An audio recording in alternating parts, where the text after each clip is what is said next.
सब में एक समदृष्टि रखते हैं, अर्थात सब में उस एक परमात्मा को देखते हैं। जब तक हमको ये मालूम नहीं होता है कि कौन सी चीज़ किसकी बनी हुई है ना, जैसे एक पिता ने अपनी बिटिया को बोला, बेटा मेहमान आए, जाओ फ्रिज में से मिठाई लेके आ जाओ। तो देखने लगे, बोले पापा मिठाई तो है ही नहीं फ्रिज के अंदर। तो बोले फिर क्या देखा तुमने? बोलो उसमें तो वो गुलाब जामुन पड़े हैं, बर्फी पड़ी है, पेड़ा पड़ा है। अरे उसी को तो मिठाई बोलते हैं।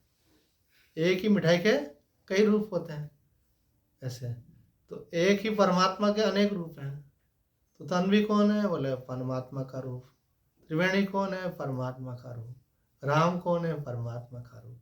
तो सब परमात्मा ही परमात्मा है। जैसे एक ही बिजली होती है, वो ट्यूबलाइट से भी पास होती है, पंखे से भी पास होती है, फ्रिज से भी पास होती है, हीटर से भी पास होती है। लेकिन जैसे इंस्ट्रूमेंट से पास होती है वैसे रिजल्ट देती है। अगर वो ट्यूबलाइट में से पास होगी तो प्रकाश देगी, पंखे से पास होगी तो हवा देगी, और हीटर में से पास होगी तो गर्मी देगी। है एक ही बिजली।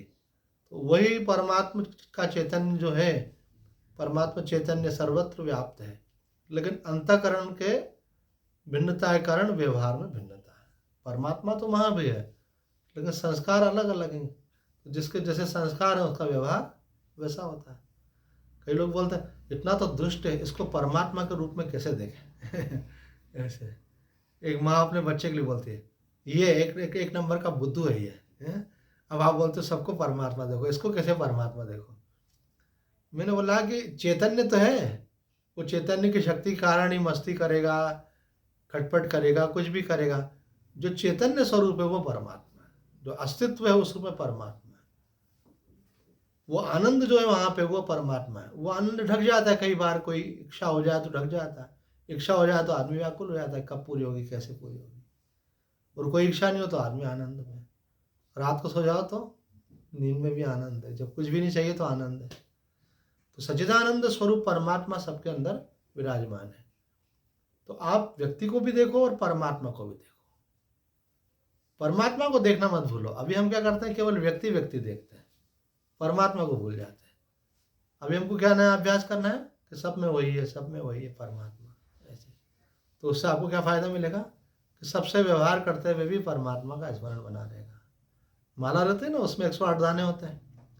हर दाना जपते हैं अपन, एक दाना जपा राम, दूसरा जपा राम, तीसरा जपा राम, तो राम नाम की पूरी माला हो जाती है 108। और ये राम नाम की माला एक दूसरे तरीके से पूरी कर सकते हैं। बोला तन्वी राम, त्रिवेणी राम, जो जो सामने आता जाए वो राम। तो वही माला बन गई। जितने नाम हैं वो सब नाम उसमें घुस गया है ऐसे। तो जितने नाम रूप है सब परमात्मा के नाम रूप है। फिर आपको बैठकर समाधि नहीं लगाना पड़ेगी, आपकी खुले आंखों समाधि लग जाएगी। बोले स्वामी जी ये वाली काम बढ़िया है, चलते फिरते समाधि लगे तो सबसे बढ़िया है।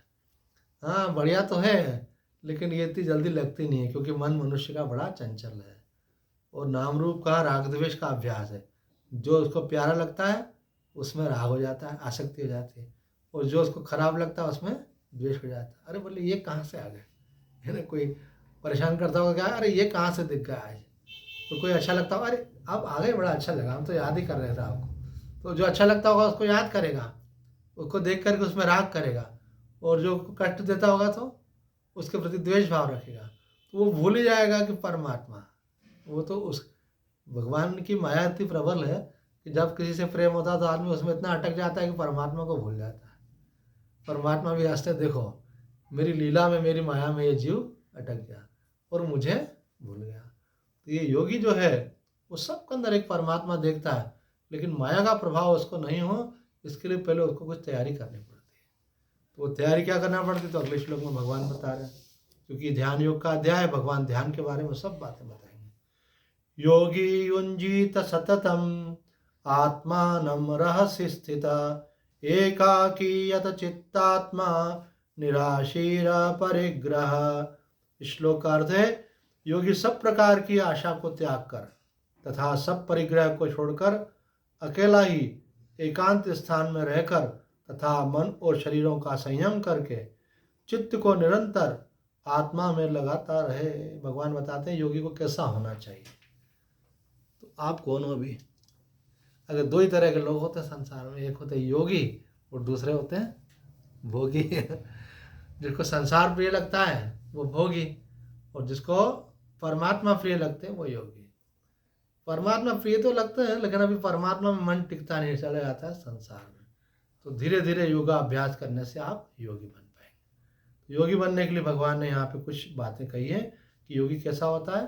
तो यहाँ पे एक बात कही है कि योगी जो है सब प्रकार की आशा को त्याग कर, है ना, जब तक आपके मन में अनेक प्रकार की आशाएं रहेंगी, ऐसा हो जाए, ऐसा हो जाए, ऐसा मिल जाए, वैसा मिल जाए, तो करना, पाना और बनना, ये तीन चीज़ें होती हैं कि ये मैं कर लूँ, ये मैं पालूँ और ऐसा मैं हो जाऊँ। तो आपका मन तो उसमें लगा हुआ भाई।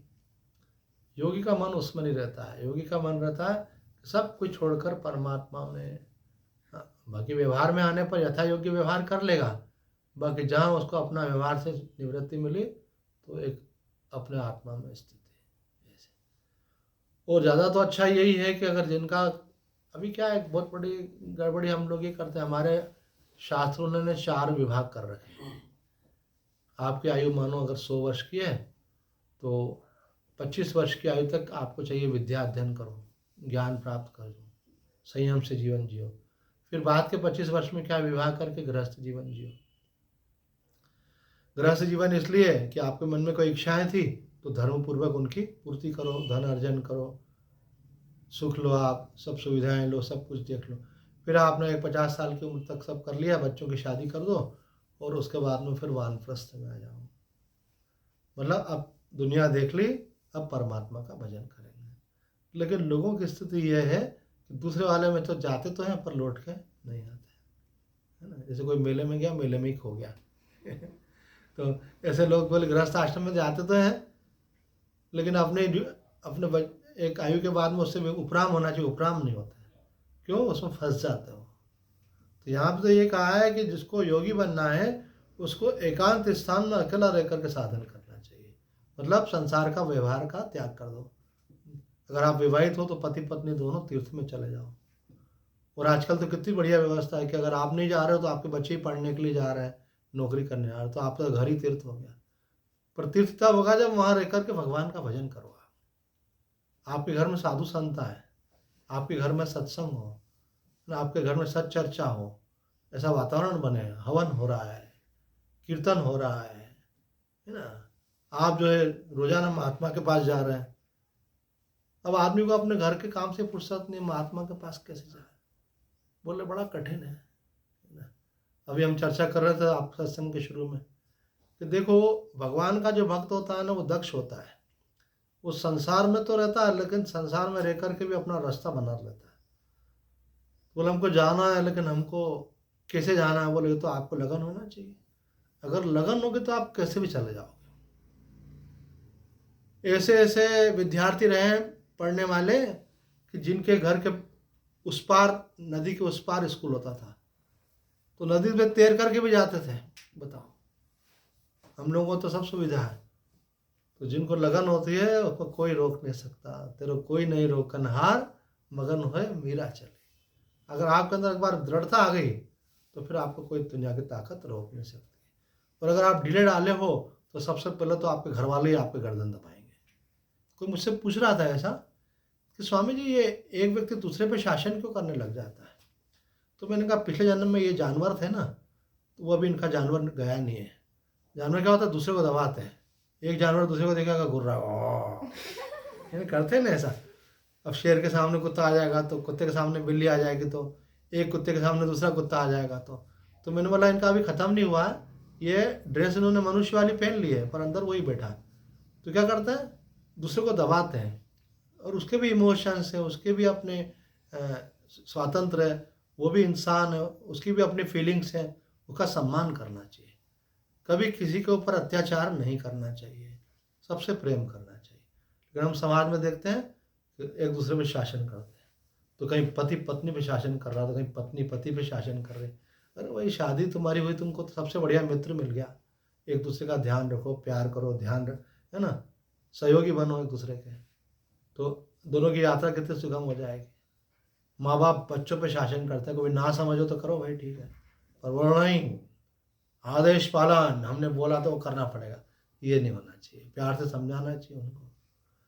तो ये जो कोई अगर दबाता है तो आप दबो मत, क्योंकि आप जो है हनुमान जी हो, आप साक्षात परमात्मा हो, आपके अंदर वो सारी शक्तियाँ हैं। और आप एक बार मन बना लोगे नहीं मुझे डरना नहीं है, डबना नहीं है, तो कोई दबा नहीं सकता। मर जाना बहुत अच्छी बात है, बजाय डरने के। डर गया सो मर गया, किसी से डरने की जरूरत नहीं। अगर आप सही मार्ग पे चल रहे हो, डरने की जरूरत क्या है? आप में हिम्मत होना चाहिए। अगर आप में हिम्मत नहीं तो आप भगवान को पा ही नहीं सकते। भगवान को पाने के लिए सबसे पहले तो सांस चाहिए। कोई भी साधु बनता है तो क्या होता है, उसमें सांस होता है, चाहे भूखा रहूँगा, चाहे मैं पेड़ के नीचे पड़ा रहूँगा, लेकिन मुझे परमात्मा की प्राप्ति करनी। लोग डराते हैं, है ना। कोई आदमी बोलता है मेरे को वैराग्य हो गया, मैं जा रहा हूँ, तो लोग बोलते हैं अरे कैसे जाओगे, खाने की क्या व्यवस्था रहेगी, मच्छर काटेंगे, कहीं पड़े रहोगे तो, है ना, परेशान हो जाओगे। अब बोले जो होना होगा सो होगा। तो आदमी जब दृढ़ कर लेता है तो सब मार्ग बन जाता है, और जो दृढ़ नहीं होता तो वो गृहस्थ में रह करके भी दुखी हो जाता है। दृढ़ता चाहिए, हिम्मत चाहिए। ये हमारे यहाँ भगवान ने जो देवी संपदा कही है, मतलब सद्गुण, वो सद्गुण होने से ही भगवान की प्राप्ति होती है। देवी संपदा विमोक्षाय निबंधाय आसुरी मता। जिनमें देवी संपदा होती है वो मुक्त हो जाते हैं भगवान के रहे, और जिनमें आसुरी संपदा होती है वो बंधन में आते हैं। तो देवी संपदा में सबसे पहली देवी संपदा भगवान ने क्या बोली? सबसे पहली देवी संपदा भगवान ने बोली है कि आदमी को निडर होना चाहिए। अभयम सत्व संशुद्धि, यहाँ से शुरू किया भगवान ने।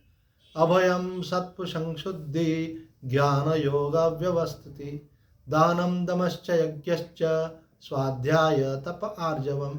सबसे पहला भगवान ने बोला है अभयम, भय नहीं होना चाहिए, बिल्कुल मत डरो आप, भगवान आपके साथ है। आप जो संकल्प अच्छा कर रहे हो उस पर निकल पड़ो आगे। अरे कभी ऐसा तो नहीं हो जाएगा, कभी वैसा तो नहीं हो जाएगा, ये तो नहीं हो जाएगा, वो तो नहीं। अब आप खुद ही निगेटिव विकल्प कर रहे हो तो फिर कहाँ से होगा? सत्य संकल्प रखो, सब अपने आप सहयोगी होते चले जाएंगे। एक व्यक्ति ध्यान लगाते थे, जैसे ही ध्यान में बैठते थे एकदम उनके कॉल बेल बज जाती, कोई घंटी बजा देता। बोलो स्वामी जी पता नहीं क्या है, मैं ध्यान में बैठता हूँ उसी समय कोई मिलना आता है। फिर बैठे स्वामी जी, मैं जैसे ही ध्यान में बैठता हूँ उसी समय मोबाइल की घंटी बजती है। ऐसे मैंने कहा उसको बंद कर दो थोड़ी देर के लिए, अरे कोई ज़रूरी कॉल आ जाए तो। मैंने कहा तुम्हारे दुनिया इतनी ज़रूरी है कि आधे घंटे नहीं छोड़ पाते उसको, तो परमात्मा कहाँ से मिलेंगे? आधे घंटे के लिए तो बंद करो। तो बोले मैं साइलेंट कर देता हूँ। मैंने कहा साइलेंट में तो क्या होता है, फिर वो रिंग तो नहीं आती है, वो बोलता है। तो मैंने कहा ध्यान तो जाएगा कैसे, किसी का फोन आया। कई लोगों का सत्संग में होने लगता है तो वो जेब में मोबाइल निकाल के देखते किसका है, फिर वापस हट लेते हैं। बात तो कर नहीं सकते, मतलब उनको इतनी धीरज नहीं रहती कि आधे घंटे बाद, जैसे कोई प्रधानमंत्री का फ़ोन आया और न्यूज़ अगर आप उठाओगे तो आपको सूली पे टांग देंगे। अरे क्या डरे मरे लोग, मुझे तो शर्म आती है ऐसे लोगों को देख करके कि क्या ज़िंदगी है इनकी। थोड़ी देर के लिए भी किसी को इग्नोर नहीं कर पा रहे हो आप। अभी हो सकता है शौचालय में गए होते तो कुछ तो ऐसे आजकल के बेरू लोग हैं वो शौचालय में भी लेके जाते हैं। अरे थोड़ा तो आपको समझ होनी चाहिए। ये गंदी जगह पे भी आप लेके जा रहे हो, वही फिर दिन भर साथ में रहेगा, खाना खाओगे तब भी उसको देखोगे, फिर आप जब पूजा पाठ करते बीच में भी देखोगे, तो कम से कम अपवित्र स्थान पे तो छोड़ो। इतनी क्या गुलामी, इतनी क्या दास्ता आपकी, आपको ये स्वातंत्र होना चाहिए। कितनी बड़ी सुविधा है आपको, उसमें मिस कॉल रहता है, आप देख लो बाद में लगा लो। कोई भी व्यक्ति समझता है भाई कि भाई किसी को लगाया तो जरूर थोड़ी है। कई लोग स्वामी जी फ़ोन लगा था वो उठा नहीं रहा था, मैंने बोला नहीं हम फ़ोन के पास ही बैठे थे, आप फ़ोन लगाओ तुरंत उठा लें। ऐसे मैंने कहा और कोई काम करते ही नहीं आप ऐसे। बात है क्या है, लगाया आपने ठीक है, आपका काम आपने किया, हमारा काम हम करेंगे, जब टाइम होगा तो लगा देंगे ऐसा। तो ये देख छोटी छोटी बातें, आपके मन में थोड़ा साहस होना चाहिए, हिम्मत होना चाहिए और आप में लगन होना चाहिए, फिर आप परमात्मा की प्राप्ति कर सकते हो। कोई बोलता है ना मैं इस कारण से नहीं कर रहा हूँ, उस कारण से नहीं कर रहा हूँ, तो वो केवल झूठा आरोप करता है। आदमी अगर कुछ नहीं करता तो केवल उसका एक ही कारण होता है कि वो करना नहीं चाहता। अगर आप करना चाहोगे तो अवश्य कर सकते हो। जो आपके अंदर अगर दृढ़ता है तो आप अवश्य कर सकते हो। संकल्प होना चाहिए। जिनके अंदर संकल्प होता है वो सफल होते हैं, किसी भी क्षेत्र में चले जाएं, उनको कोई हरा नहीं सकता। तो यहाँ पे भगवान श्री कृष्ण कह रहे हैं कि योगी को कैसा होना चाहिए, रहस्य स्थित, एकांत स्थान रहना चाहिए। योगी के प्रतिबंधक दुर्जन आदि से रहित एकांत देश में रहना चाहिए। कई बार क्या होता है कि कहीं ज़्यादा डिस्टर्बेंस होता है किसी कारण, तो हम ठीक है, आपको स्ट्रगल करना तो जरूरी है, लेकिन कई जगह ऐसा होता है कि आप उसको जगह को हटा छोड़ सकते हो, उस व्यक्ति को छोड़ सकते हो, उस स्थान को छोड़ सकते हो, है ना। तो अगर आप किसी को स्थूल रूप से परिवर्तन कर सकते हो तो स्थान को परिवर्तन कर दो, व्यक्ति से दूर चले जाओ। क्यों, वहाँ पे बाधा पड़ रही है आपको, तो भगवान बोल रहे हैं कि एकांत स्थान में जहाँ आपको विक्षेप नहीं हो। अब कोई बोले हमारे हाथ में नहीं है, हम तो घर में करते हैं, हमको साधु तो है नहीं, और वहाँ पे ऐसा ही है, तो बोले वहाँ पे ऐसा, तो फिर आपको उसमें से रास्ता बनाना पड़ेगा। फिर आपका एकांत क्या है। रमन महर्षि से किसी ने पूछा, मैं भजन करने बैठता हूँ, आवाज़ें आती है, तो महर्षि जी ने बोला कि कान में डांट लगा लो, आवाज़ ही नहीं आएगी। तो किसी के पास कान ही नहीं होता, आवाज़ कहाँ से आए। तो बोले कान में डांट लगा लो। तो बोले कैसे डांट लगा लें। तो उन्होंने कहा ये मधुमक्खी का जो छत्ता होता है उसका जो मोम होता है वो अतार क्या मिल जाता है। कपास तो जानते हो दीपक जलाने के लिए आप उपयोग करते हो, और थोड़ा सा शुद्ध घी, एक कढ़ाई के अंदर थोड़ा सा शुद्ध घी डाला, कपास डाल ली और वो मोम डाल दिया, और वो थोड़ा सा पिघल जाए हल्का सा, बंद कर दो गैस, और उसको निकाल कर कैसे गोल बना के गोली लगा लो, आवाज़ ही नहीं आएगी किसी की। आजकल लोग ईयरफोन लगा देते हैं, उसमें अपना कीर्तन चला दिया, भजन चला दिया, दूसरे की आवाज़ ही नहीं आएगी। मैं एक जगह भजन करता था तो वो किसी की आवाज़ ज़्यादा आती थी, तो मेरे पास एक टेबल फैन था, और टेबल फैन का जो पंखा था ना वो उसकी बॉडी से टकरा था, तो खड़खड़ खड़खड़ खड़खड़ खड़खड़ खड़खड़ खड़खड़ खड़ ऐसे ऐसा आवाज़ आती थी। तो जैसे उधर की खड़खड़ शुरू होती मैं इसकी खड़खड़ शुरू कर देता तो मेरे को उधर की आवाज़ ही नहीं आती और इसकी मेरे को आदत पड़ गई थी। उसको चला कर तो मैं सो भी जाऊँ तो मुझे डिस्टर्ब नहीं हो। फिर आजकल तो मंत्र म्यूजिक आता है, आपने देखा होगा, उसमें बहुत सारे मंत्र रहते हैं, तो आप चला दो, वो एक मंत्र चल रहा है। तो अभी हमारे उधर पास में कोई किसी ने स्कूल खोल लिया घर के अंदर ही, है ना, बिल्कुल बहुत आवाज़ आया बच्चों की, अपन ऊंची आवाज़ में वो मंत्र चला दो अपने को, तो बाहर की आवाज़ ही नहीं आएगी। पहले तो आपको उस आवाज़ से भी डिस्टर्बेंस लगेगा, पर धीरे धीरे फिर आपको उसकी आदत पड़ जाएगी। अगर दृढ़ कर लोगे आप तो दृढ़ कर लोगे तो अवश्य आप कर सकते हो।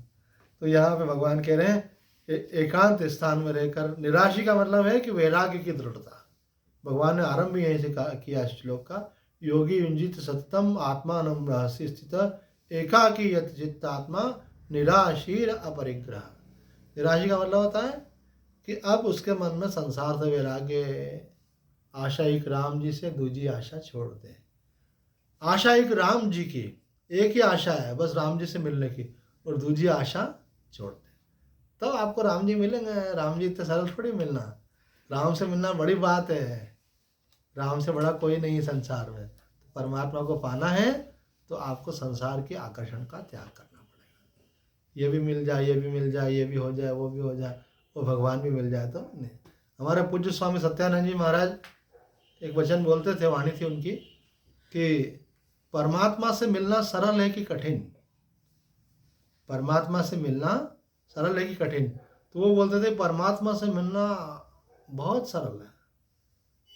अगर आपको परमात्मा ही चाहिए तो परमात्मा से मिलना बहुत सरल है, लेकिन परमात्मा से मिलना बहुत कठिन है यदि आपको ये भी चाहिए, वो भी चाहिए, वो भी चाहिए, वो भी चाहिए, और साथ में परमात्मा भी चाहिए, है ना। एक लंबी लिस्ट। एक महात्मा बोलते थे कि एयरपोर्ट पे जाओ तो जो जो फ्लाइट जाने वाली होती है वो एक के नीचे एक लिखी रहती है कि 7 बजे ये जाएगी, 8 बजे ये जाएगी, 9 बजे ये जाएगी, है ना। तो एक के नीचे, तो पहले वाली फ्लाइट पहले जाएगी, दूसरी वाली दूसरे पे, तो आपकी वाली कौन से नंबर पे, 4 नंबर पे। तो पहले 3 जाएंगे, उसके बाद ही चौथी जाएगी। तो आपने बोला एक तो मेरा स्वास्थ्य अच्छा रहना चाहिए, पहला सुख निरोगी काया, इसलिए सबसे पहले स्वास्थ्य, है ना। दूसरा घर आए माया, है ना तो बोले माया होनी चाहिए, रुपया होना चाहिए। तीसरा क्या होना चाहिए, तो बोले परिवार में अपने संतान है, अपनी पत्नी है, उनका सुख मिलना चाहिए। तो सब आपने कर दिया, 8 सुख पहले आपने ढूंढ लिए, और 9वां सुख बोले परमात्मा मिलना चाहिए, है ना। तो अब आप 8 से फुर्सत नहीं मिलेगी तो 9 कहाँ से आएगा। सबसे ऊपर कौन सा रखना चाहिए? पहला, सबसे पहला परमात्मा, क्योंकि ये मनुष्य जन्म बेकार हो जाएगा। एक संत के यहाँ बैठे थे, वो सिद्ध महापुरुष स्वामी सत्यानंद जी महाराज वृंदावन वाले, तो वहाँ एक स्कूल के प्रिंसिपल भी साथ बैठे हुए थे। वो रोज आते थे दर्शन करने महाराज जी के। उनका नियम था वृंदावन की पूरी परिक्रमा करते थे डेली। तो वो प्रिंसिपल सर बोले, महाराज जी तो कम बोलते थे, भक्ति बोलते थे, महाराज जी चुप रहते थे, उनसे कोई पूछे तो उत्तर देते थे, केवल प्रवचन करते नहीं थे। तो महाराज जी बैठे थे, तो ऊपर प्रिंसिपल सर बोले कि महाराज जी, एक बीमारी ऐसी है अगर वो किसी को लग जाए तो दूसरी कोई बीमारी होती ही नहीं है। बोले ऐसी कौन सी बीमारी है, एक होने से दूसरी नहीं होती है? बोले वो घूमने की बीमारी। बोले कोई व्यक्ति रोजाना घूमने के लिए जाए